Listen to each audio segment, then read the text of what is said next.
Hey everyone, it's Richard Metal Fan here, continuing the Tool discography, and today we're going to be reviewing the band's second album, Anima, which came out 3 years later in 1996. Let's just dive right into it. Undertow in my opinion, was a solid addition to their discography, but it was okay, but it had its flaws. But I feel like with their band's second album, Anima, it kind of steps it up a little bit, or it definitely has in some departments. But I feel like one of the issues is I wouldn't say it's an issue to say it, but I feel like the songs, they pretty much stick to a formula. Like every song pretty much flows well. Yeah, and this song album has 15 tracks in total. I mean, my own little gripe about this album is like they have like some weird interludes, like 2 or 3 or so, which I feel like is kind of unnecessary considering there's like the 15 tracks on here. I mean, that's just my opinion, but most of this album is good. I think they definitely stepped it up from Undertow.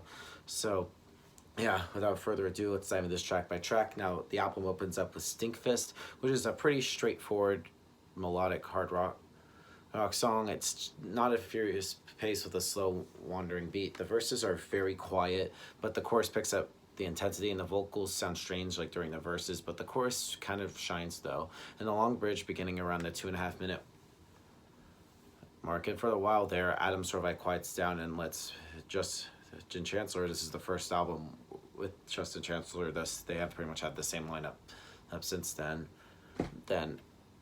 And I think Justin, in my opinion, is one of the best bass players I've heard. And the bridge is pretty cool. I mean, not the best Tool can do though. And the intensity just changes throughout the bridge, which finally ends at almost 4 minutes. And there is a heavier but still melodic verse here, which is good. And the song gets heavier for the chorus and then progresses toward the ending. And throughout the song, there's some spectacular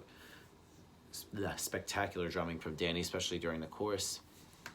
Which the bass on this song is just mind-blowing. I feel like the bass really shines on this album. And there's like a 2-minute long percussion intro before the first tentative riff comes in, kind of like Stinkfist times 10, with pretty much the same basic chorus and verse structure. And there's a very sweet short breakdown at around 4 minutes 43 seconds that I love, and the song's bridge begins at the 5:11 mark or thereabouts. A nice percussion in the area. It's pretty short, only about a half a minute long. Of course, there's two famous parts. The first of being in around the 6 minutes 11 seconds, where Maynard screams, "Don't you step out of line, don't you fucking lie," which is very loud instrumentals. And there's some very good intertwined guitars and a bass riff after the vocals stop, and there's another guitar solo around the 7-minute mark. Next one is H, which is very mysterious, distorted, and experimental. The song opens with a slow, distorted riff with some bass slammed intertwined. Very slow, but like many slow Tool songs, it isn't too interesting. Very quiet verses and slow riff, and what saves the song is the chorus. Very good chorus, but there is only 1 and 2 in the song, and some are sort of like mini choruses in the verses, and some of the same lyrics and beats are played many times. Next one is Useful Idiot, which is a little interlude. It's just some unnecessary static. I honestly don't know why they needed that for that album. That's just me. It's just completely unnecessary. Next song is 46 and 2, which is, in my opinion, probably the fan choice from the album, probably, and easily to see why. It's not too long. It's just the perfect Tool song for when you don't really need to concentrate on the music. You just want to enjoy it. It starts out with a steady bass riff that maintains throughout the song as the centerpiece, and the chorus is very good, very loud with a nice bass and guitar harmony, and the chorus maintains that driving beat with the lyrics that seem to focus on evolution, but beyond that meeting is the individual lyrics that escape me. Then we go into Message to Harry Manback, which is a weird song title, but it's a little interlude. It has some really lovely piano, and sort of like a person speaking on the radio. It just seems pretty interesting. Then we go into Hooker with a Penis, which opens up with some bass before the main riff kicks in. And just before we start, the song is not actually about a transsexual prostitute. It's about a man, assuming that Maynard is just something weak and maybe pushed around. And I've heard I think I heard it's about a fan that accuses Tool of selling out, which I don't think Tool is selling out. I mean, if you have a song like Hooker, like a penis, like, really. But has a very cool, the song itself is good. It has a very cool instrumental section around near 2.5 minutes with a typical powerful bass and excellent drumming. I mean, and I enjoy listening to this song. Then we go into intermission, which the title says it all. It has like weird, creepy, like carnival music, like intermission, but then it goes into the next song being Jimmy, which starts with a guitar riff similar to the one at the interlude right before it. Pretty quiet verses here, and it's another Tool trait, and the verses blend in coolly with the chorus almost seamlessly.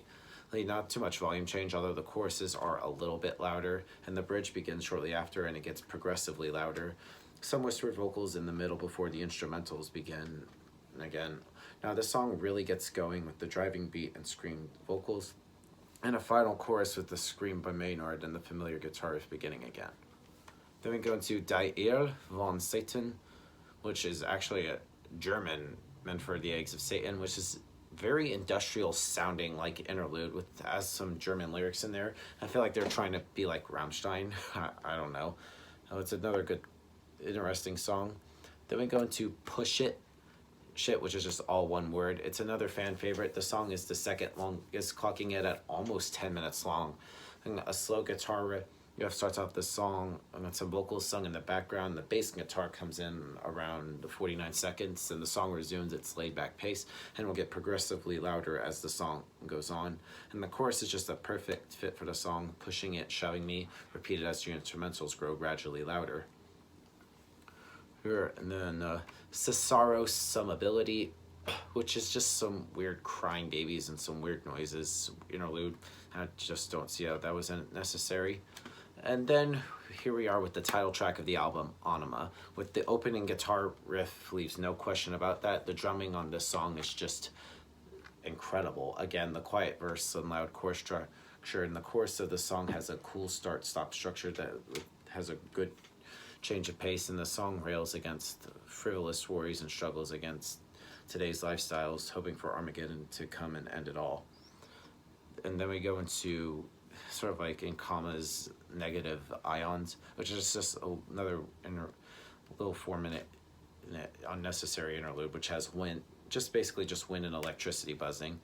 And then it closes with Third Eye, which is clocks in at around 13 minutes and 47 seconds. But while many tracks of this length just waste time, this song never seems to.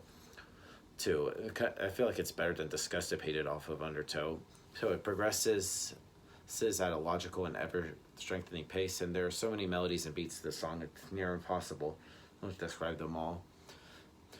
Well, and I'm pretty sure that in Third Eye is the eye that the drugs open. If the lyrics are an indication, a very long intro with different newscasters and comedians commenting on drugs, and the first lyrics of the song come in at the time that most hard rock songs are on their outro, and the highlights are the two prying open my third eye parts, hands down, and the loudest screams out in the album, and has like the very loudest instrumentals, and so many crescendos and decrescendos to impossibly describe them all. And I feel like this is like the most epic Tool song ever, and possibly the best way to close the album if I can think of.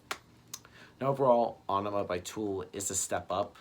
It has some minor flaws, but I feel like they've corrected a lot from Undertow. So if I had to give this album a score, I'm going to give this a solid 8.5 out of 10. So yeah, that's our review of Anima, guys. Let me know in the comments what you guys think about it, and I'll see you all in the next video. And as always, keep it metal.